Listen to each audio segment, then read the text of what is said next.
Hola, ¿qué tal amigos? Bienvenido a una nueva historia en tu canal Historias Encriptadas. Como siempre, tu amigo Carlos Mateos trayéndote las mejores historias de la red, de internet y de mi autoría también para ayudarte a pensar y reflexionar y que puedas tener también un poco de entretenimiento, que siempre es bueno.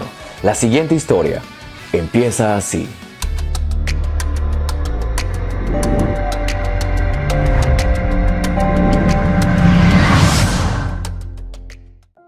Es para mi papito, le dijo la pequeña, pero cuando la sigue, descubre algo desgarrador. Estoy en los últimos días y horas de mi vida, la cual la llevé siempre entre lujo y dinero, una vida tranquila económicamente pero muy agitada con el trabajo y reuniones, pero agradezco cómo la vida puso en mi camino a alguien muy especial, quien nunca imaginé que estaría conmigo hasta este momento. Incluso mis hijos y esposo se fueron cuando más lo necesitaban. Ellos partieron a sus negocios sin importar lo que me pasaba. Me dejaron sola. Soy una persona con mucho poder adquisitivo hoy. Tengo muchas empresas a mi nombre y muchos empleados. Recordar cómo fue que la conocí, pues fue el momento que cambió mi vida por completo. Era una tarde de junio en una de las frías mañanas en la ciudad de Lima, Perú. Estaba cansada y algo estresada de estar en mi monótona y desabrida oficina. Me decidí entonces tomar un tiempo para pensar en muchas cosas de mi vida. Resulté entonces animada a salir y comprarme algo, ocuparme de mí. Iba saliendo de la oficina y recordé que tenía que pasar a buscar unos productos a casa de una amiga quien trabajaba para mí. Salí de la oficina y partí en la camioneta junto a mi chofer, pues para llegar tenía que pasar por un barrio un tanto peligroso, un barrio popular llamado Villa María. Mi chofer me recomendó salir hacia la autopista, que tomaría más tiempo pero llegaría segura. No, le dije, atravesemos los barrios. No sé por qué ver más casas y calles me distraía más que simplemente ver una carretera negra y fría con nada más que autos. Y aunque debo confesar que tenía mucho miedo, me decidí ir por allí.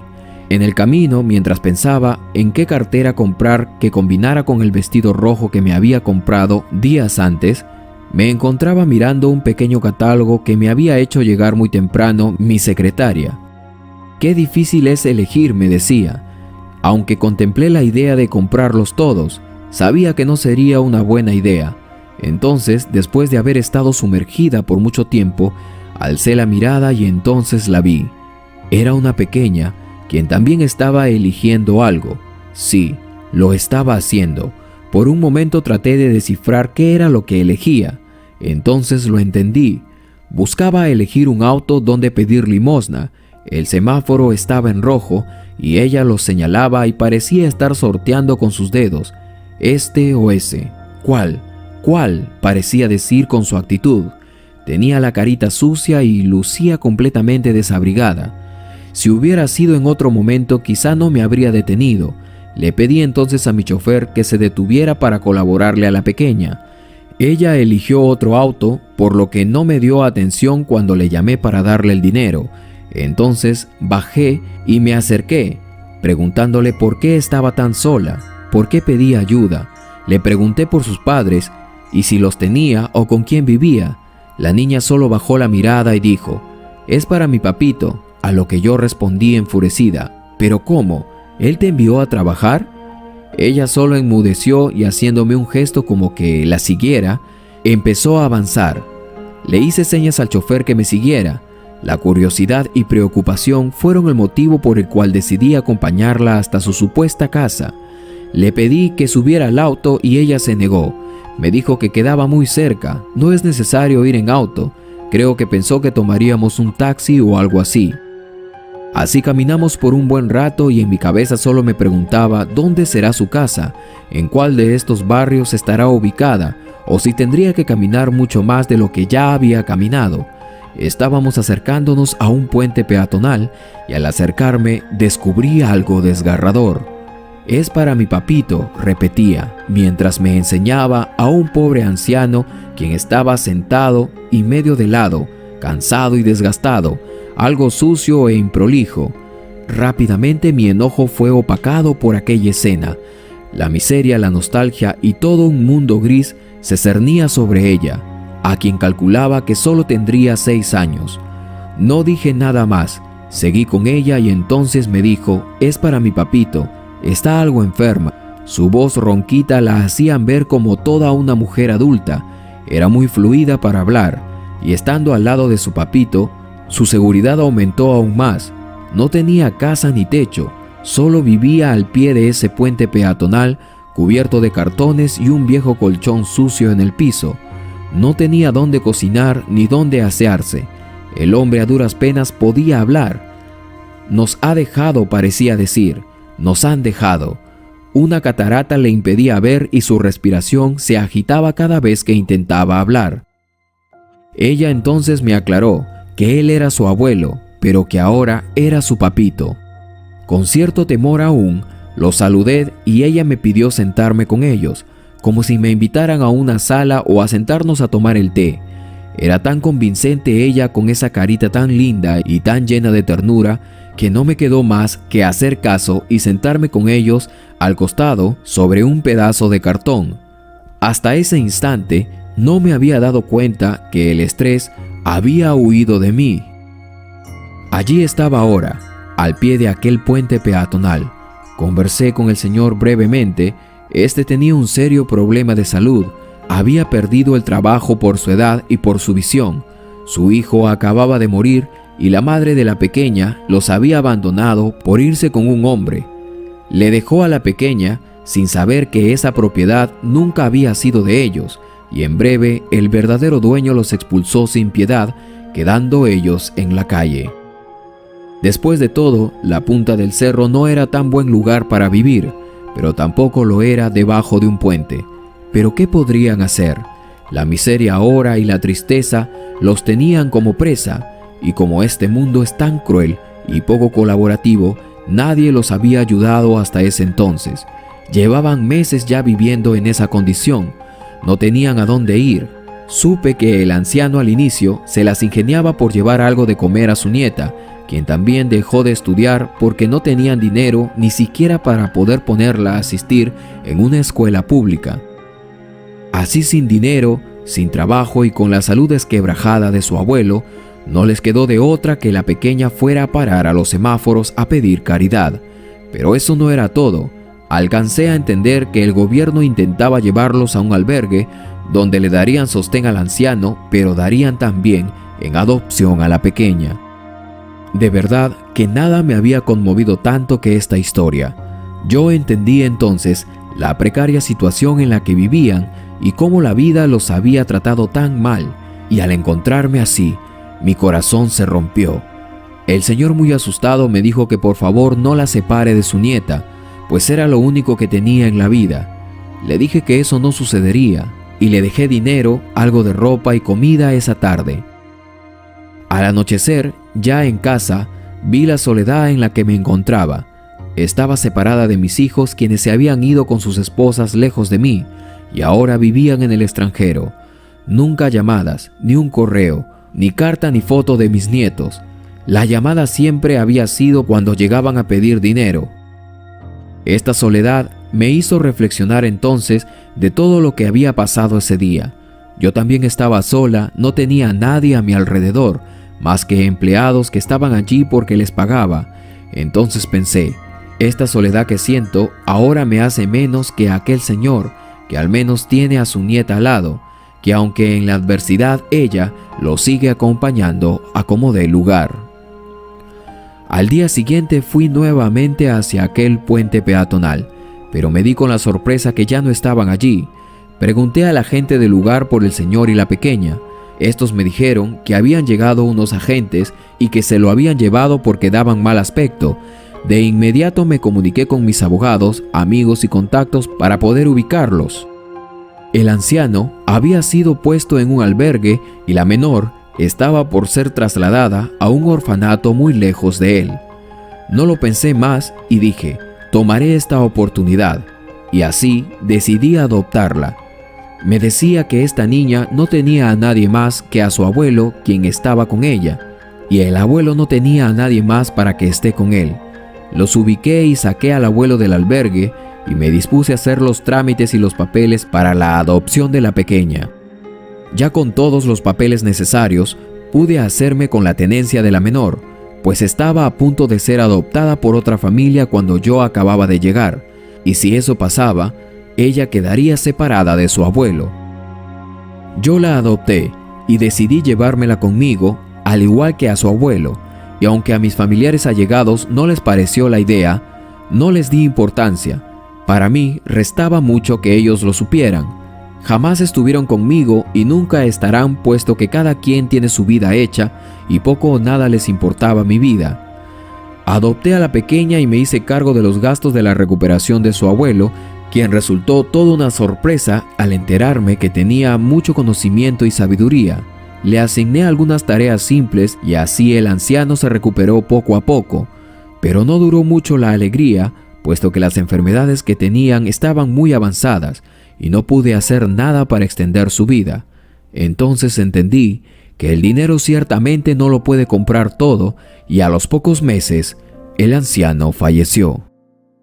Ya para eso, la niña, quien recogí de la calle, siempre se sentía algo triste porque había perdido a lo más bello que tenía en la vida. Su abuelo se fue al cielo.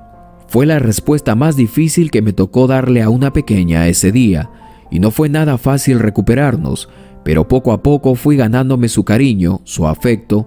No sonreía mucho al inicio con las muñecas o juguetes que le regalaba, pero cuando le dije que estudiaría nuevamente, saltó de alegría y la emoción la embargó nuevamente. Es allí donde me dio un abrazo también por primera vez.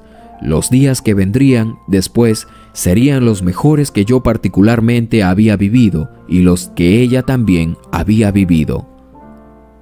60 años había cumplido yo y mis hijos ni me llamaron, pero allí estuvo ella siempre.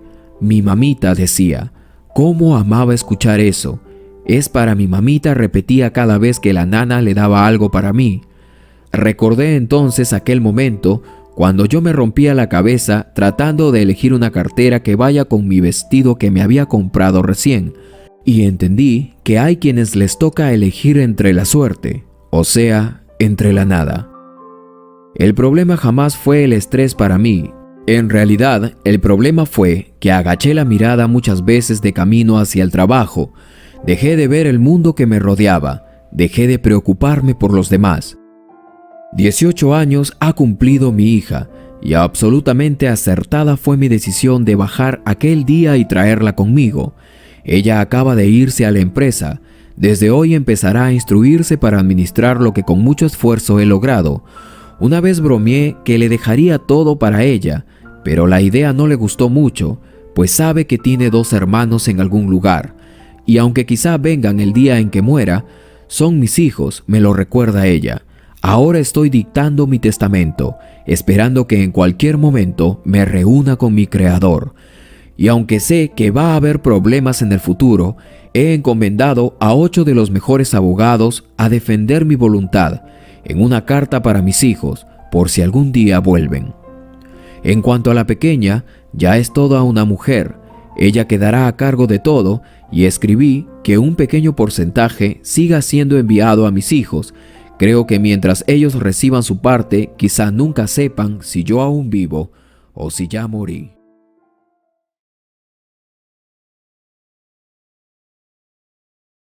Le dijo: pase lo que pase, no te dejaré, abuelo. Jamás pensó que él haría esto.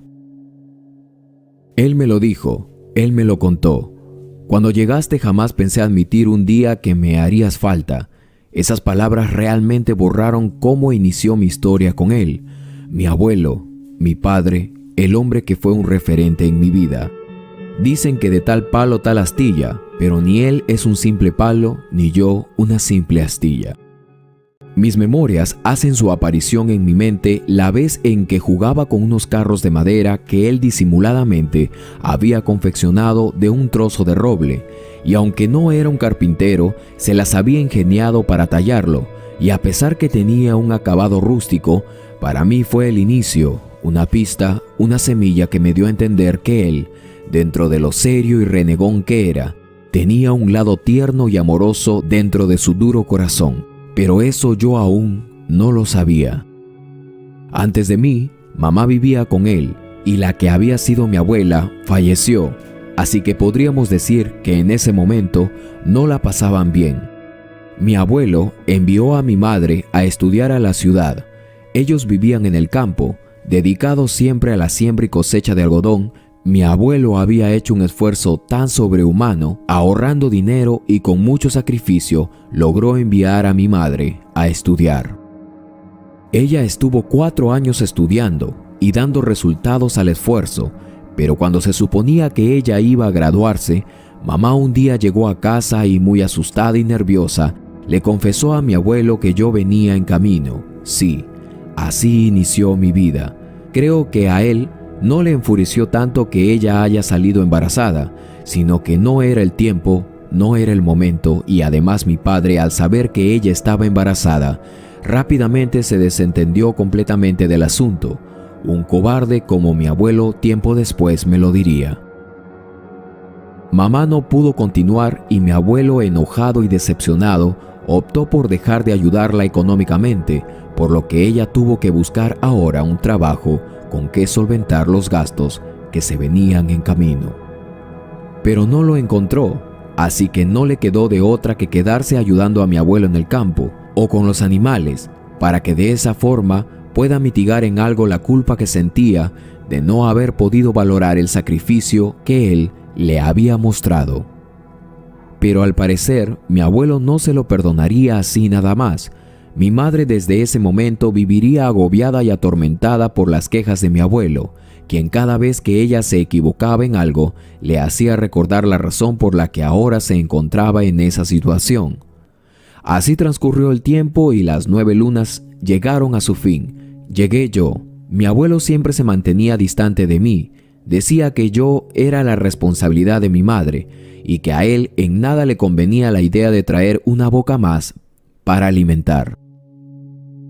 Realmente esos días fueron duros para mi madre y trato de imaginarlos. Mi abuelo, con su carácter, no le pasaba ni un solo error a ella, y cuando yo lloraba, él siempre se quejaba, tanto así que construyó un cuarto en la parte de atrás de su propiedad, cerca al galpón donde se almacenaba el algodón.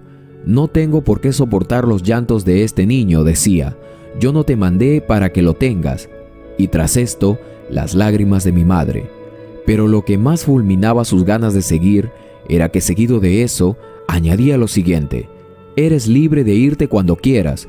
Estoy haciendo mucho por ti ya, y aguantar a ese chamaco llorón, no, ya no estoy para eso, repetía. Las discusiones eran de todos los días, mi abuelo descargando su frustración siempre con mi madre, y todo parecía que se mantendría así. Digo, mi abuelo ya tenía una rutina de vida y a su edad solo quería tranquilidad y descansar del trabajo arduo que le demandaba un día en el campo y también los animales. Hasta que sin que nadie se lo esperara, mi madre un día enfermó gravemente y tras largos días de agonía, murió. 1 año tenía yo cuando eso pasó, y no es que recordara mucho, pero cuando supe cómo pasó, lloré desconsoladamente. Allí regresaba mi abuelo, destrozado, en un brazo me tenía, tras haber enterrado a mamá. Probablemente en ese momento lo único que pensaba era en lo duro que había sido con ella. Pero ¿qué se podía hacer? Así sucedieron las cosas. Los días que vinieron los llamé adaptación a la fuerza. Supe que mi abuelo me dio de comer hasta que yo pude tomar la cuchara solo, me cambió de ropa y bañó hasta que yo pude hacerlo solo. Él me hizo madurar muy rápido, hasta el momento en el que se suponía que tenía que aprender a decir papá. No fue así. Cuando yo sabía balbucear algunas palabras, él me enseñó a decir su nombre, George. No abuelo, no papá. George, simplemente George. Cuando íbamos por la calle, veía cómo otros niños pasaban tomados de la mano de sus padres o madres, pero yo apresuraba el paso atrás de mi abuelo para alcanzarlo, quien solo me decía vamos, y tras eso se echaba a andar sin mirar qué tan cerca o lejos yo me encontraba de él. Nunca me celebró un cumpleaños.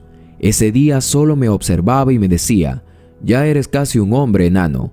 Hoy irás conmigo a deshiervar. Hoy te enseñaré cómo usar tal o cual herramienta. Así hasta que un día cumplí los 4 años.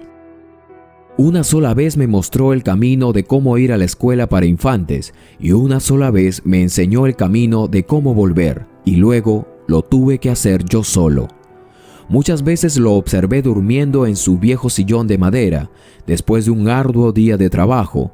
Jamás lo escuché decir alguna palabra de afecto hacia mí, jamás me abrazó, nunca me tomó de la mano, jamás me mostró su amor diciéndome cosas lindas o afectivas. No entendía cómo podía dormirse así medio doblado. Supongo que el cansancio podía más. Él era, por así decirlo, de corazón de hierro. Nunca lo había visto llorar por nada, ni por mi madre. Cuando ella falleció, simplemente se mostró nostálgico y triste, pero ni una sola lágrima. Pero muchos que lo conocían sabían que en el fondo había quedado destruido. Su forma de ser era un misterio para mí. Realmente no me amaba, a menudo eso pensaba, y con ese pensamiento me hubiera quedado, de no ser que empecé a ver unas pequeñas pistas, algo que me decía que muy en el fondo mi abuelo George no era lo que su apariencia decía. Justo en esos días, la maestra me había explicado el por qué los cactus tienen tantas espinas. Ella decía que era una forma de defenderse, y yo me preguntaba, ¿defenderse de qué? ¿Quién podría querer hacerle daño?, pensaba. Entonces dijo algo que me dejó pensando. Existen pájaros en el desierto que gustan de hacerle piquetes para extraer su savia, me decía, pero que no lo hacen de la forma correcta, lo hacen en el tallo. Toman la savia de esa forma innecesariamente y de esa forma lo lastiman. Pero existe un pájaro en especial que sabe cómo tomarlo sin causarle daño alguno, pues lo toma desde el fruto, y justo en ese lado, el cactus no tiene espinas. Su fruto y flor se renuevan y con el tiempo permiten que otros se alimenten de su savia bajo los potentes rayos del sol en un desierto. Lo que me llevó a pensar que si tomamos lo bueno de alguien desde una perspectiva diferente, sin causarle daño, podremos llegar a entender cómo podemos tomar de su amor sin lastimarlos. Existen formas de amar, era lo que descubrí, y mi abuelo se parecía mucho al cactus. Desde ese día empecé a estudiarlo, cómo era la forma que él me amaría o me daría amor, y lo descubrí en cosas tan pequeñas como un simple hecho de comprar ropa abrigadora para invierno.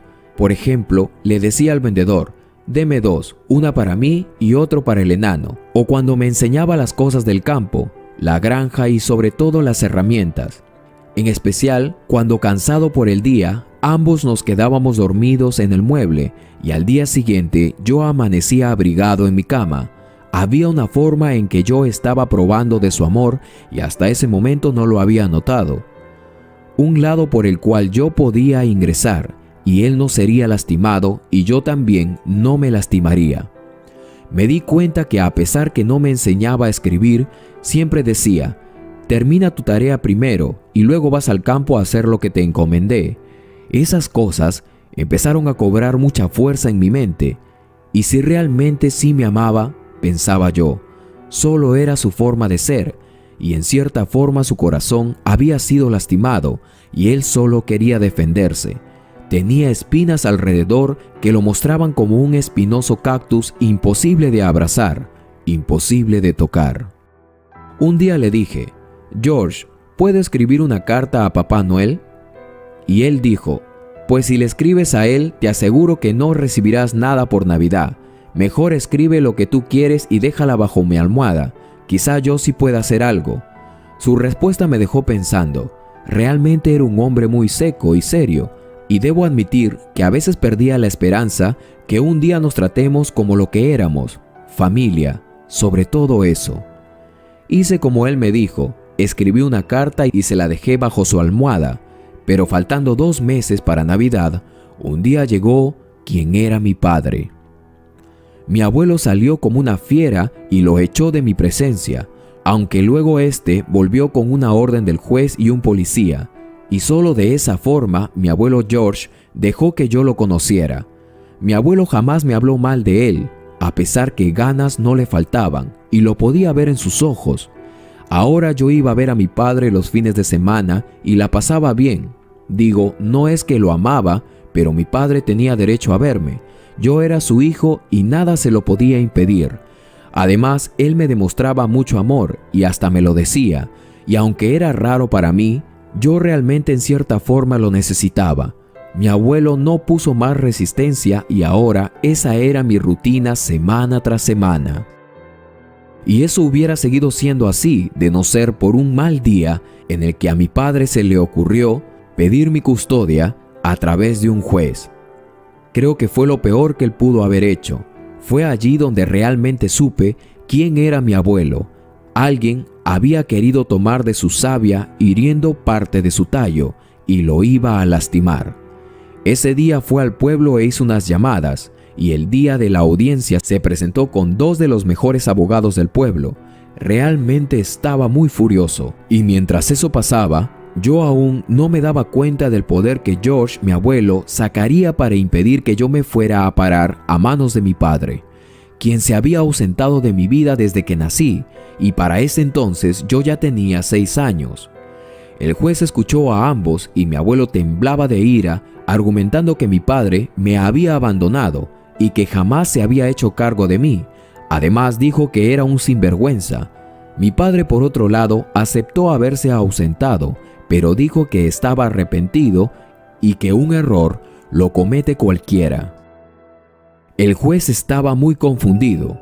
3 largas horas de audiencia y discusiones se habían desatado en aquella sala. Mi abuelo combatía como una fiera para quedarse conmigo. En ese momento recibí la confirmación que él realmente me amaba, a su forma, pero me amaba. El juez entonces dictó un receso, y antes de volver a entrar, mi abuelo me observó y algo melancólico miró hacia el techo y volvió a entrar. El juez entonces anunció que yo entraría para que me haga algunas preguntas. Allí iba yo, y mientras ingresaba, podía sentir el ambiente tenso. Entonces el juez dijo: «Creo que ya hemos debatido mucho. Voy a tomar la decisión después de hacerle una pregunta al pequeño». Me puse al frente y entonces el juez me dijo: «¿Tú con quién quieres quedarte, muchacho?». Mi abuelo, al escuchar eso y que la decisión prácticamente estaba en mis manos, se paró sin decir nada, tomó sus cosas y simplemente se fue. Yo volteé a verlo y lo vi hacer un gesto como que todo estaba perdido. El abogado entonces se mantuvo a la espera. Al salir de la audiencia, el abogado y yo buscamos a mi abuelo por todos lados y no había. Apresuramos el paso hacia el terminal, pues intuimos que allí debería estar, y así fue. El abogado me tomaba de la mano, pues decía: «Tu abuelo tiene que pagarme, no se puede ir». Y yo sí realmente estaba preocupado por él. Entonces lo vi. Esperaba que llegara el bus al igual que muchas personas. No lo podía creer. ¿Se iría sin mí? Y yendo contra todo pronóstico, le dije: «George, ¿en serio pensabas irte sin mí?». Y como siempre debía asustarme por cómo se veía, tan aterrador como siempre, al abogado incluso no le quedó ganas de cobrar al verlo. Realmente daba miedo, pero yo lo conocía. Su apariencia no decía lo que realmente tenía en su corazón, ni su comportamiento. Mi abuelo entonces, con su voz temblorosa y casi desquebrajada, me contestó: «Vete con tu padre, él te dará amor y cariño como tú quieres. Vete ahora, ya tienes padre, ahora no me necesitas». Al escuchar esto, tiré fuerte entonces de su brazo y tras un impulso logré que se agachara. Lo tomé del rostro y aunque se resistía, le dije: «Pase lo que pase, no te dejaré, abuelo».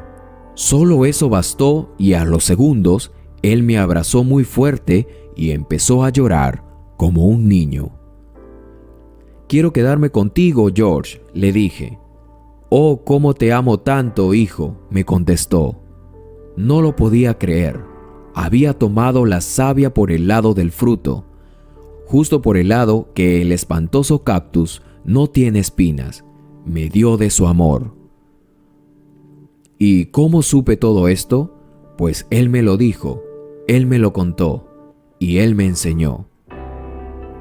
Y muy aparte, Yo estaba allí ese día.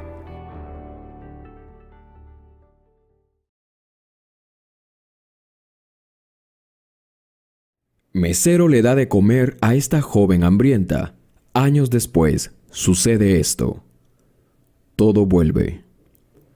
Muchos alguna vez hemos tenido la oportunidad de ayudar a alguien en la vida. Entonces inconscientemente ha surgido una pregunta muy dentro de nosotros, que aunque muchos nos resistamos a aceptarlo, nos la hemos hecho alguna vez. ¿Será que si doy caridad o ayudo a alguien, algún día me devolverán el favor?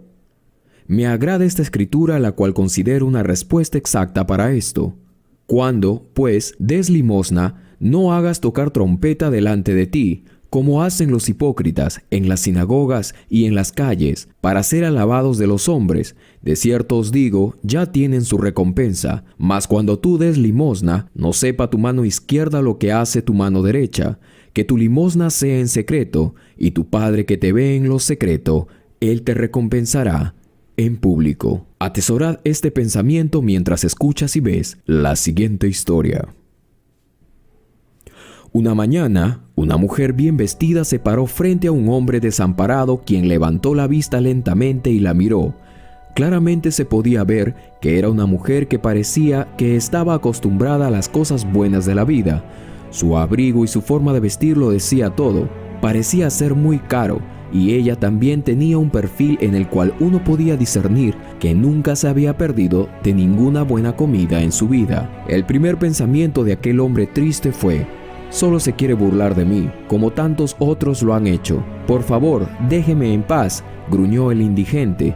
Para su sorpresa, la mujer siguió enfrente de él y ella le sonreía.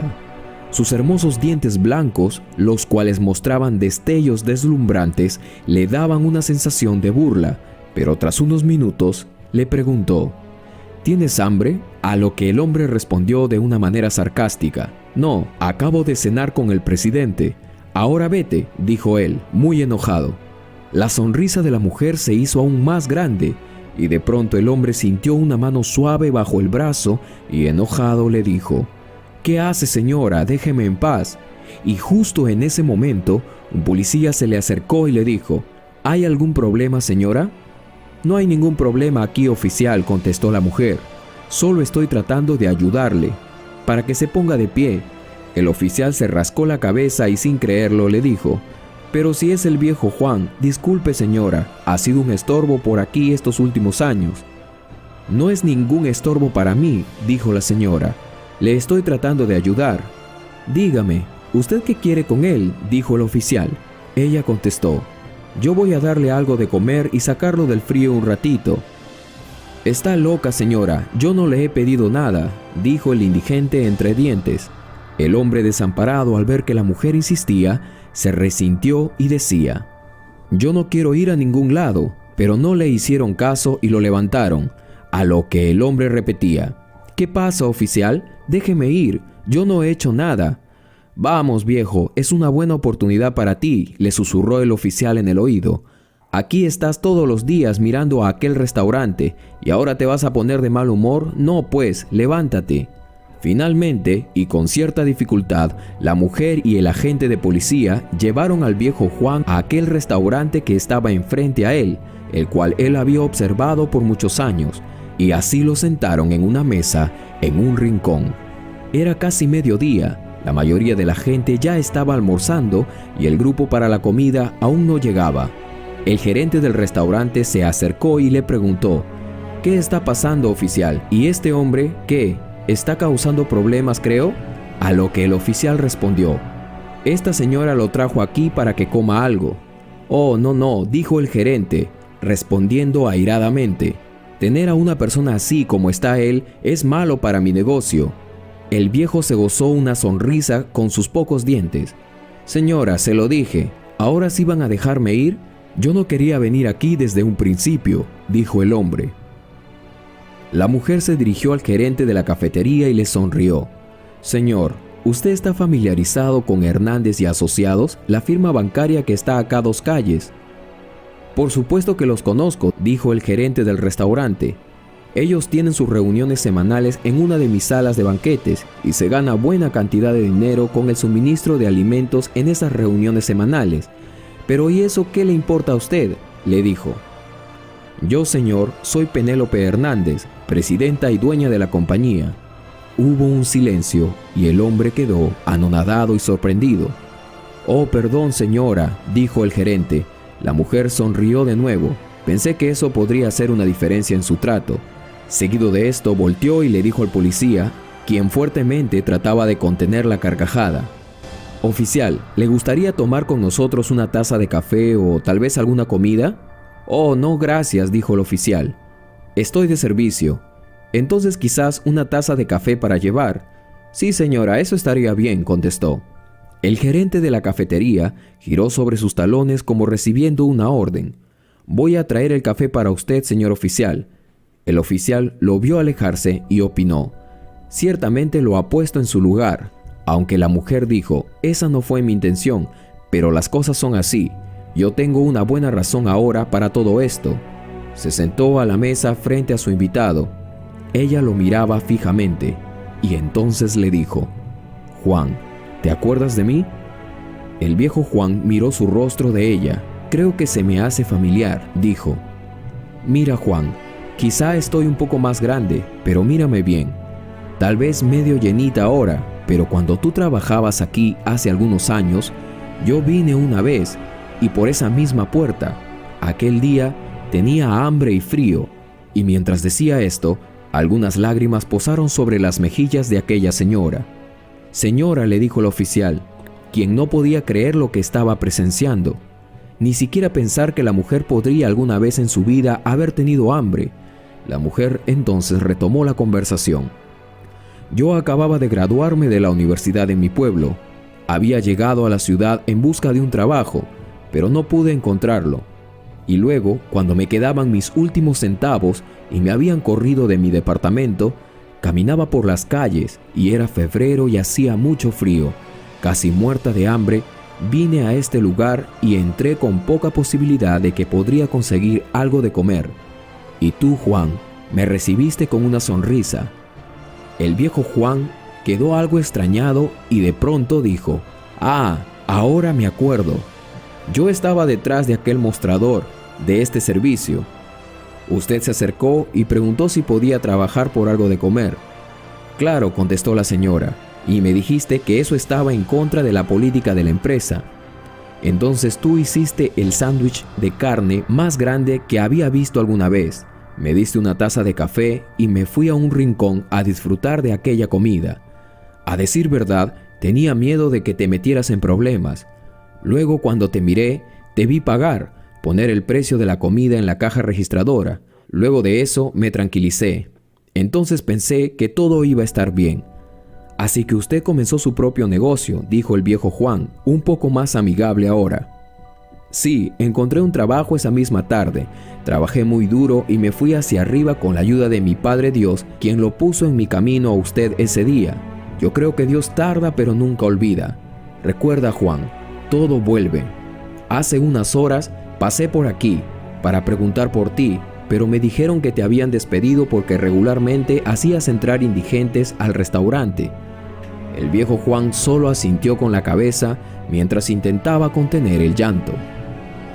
«Eventualmente», dijo la mujer, «empecé mi negocio con la ayuda de Dios y con la ayuda de Dios prosperó». Seguido de esto, ella abrió su bolso y sacó una tarjeta. «Cuando termines aquí, quiero que vayas a hacerle una visita al señor Martínez. Él es el director del personal de mi empresa. Dile que quieres hablar con él y estoy segura que encontrará un lugar para que puedas hacer algo en la oficina. Creo que incluso podría darte un adelanto, lo suficiente como para que puedas comprar algo de ropa y comida, conseguir un lugar para vivir hasta que te recuperes. Si alguna vez necesitas algo, mi puerta estará siempre abierta para ti, Juan». Hubo lágrimas en los ojos del anciano. «¿Cómo voy a agradecer?», preguntó el hombre. «No me des las gracias a mí, da las gracias a Dios. Dale gloria a Él que me trajo a ti». Afuera de la cafetería, el oficial y la mujer se detuvieron y antes de irse por su lado, la señora le dijo al policía, «Gracias por tu ayuda, oficial». «Al contrario», dijo el oficial, «gracias a usted. Hoy vi un milagro, oí algo que nunca voy a olvidar, y también gracias por el café y su buen corazón. Personas como usted son las que necesita nuestra sociedad actual. Diciendo esto, la señora miró al viejo Juan y le dijo: «Date prisa, Juan, que este apenas es la cosecha de lo que alguna vez sembraste en mí». Allí se quedó el viejo Juan con el oficial, ambos sin palabras, más que lágrimas del anciano. El oficial entonces sostenía su taza de café y mirando al viejo Juan le dijo: «Has cambiado tus estrellas, amigo. Si hiciste algo bueno alguna vez, recuérdalo, todo vuelve». ¿Qué les pareció esta historia? Sin duda alguna, un mensaje inmerso se encuentra en ella. No olvides dejarme tu comentario certero sobre lo que aprendiste en esta historia, si logras desencriptarla. Yo a cambio te regalaré un corazón. Soy tu amigo Carlos Matthews como siempre y nos vemos en una próxima historia encriptada.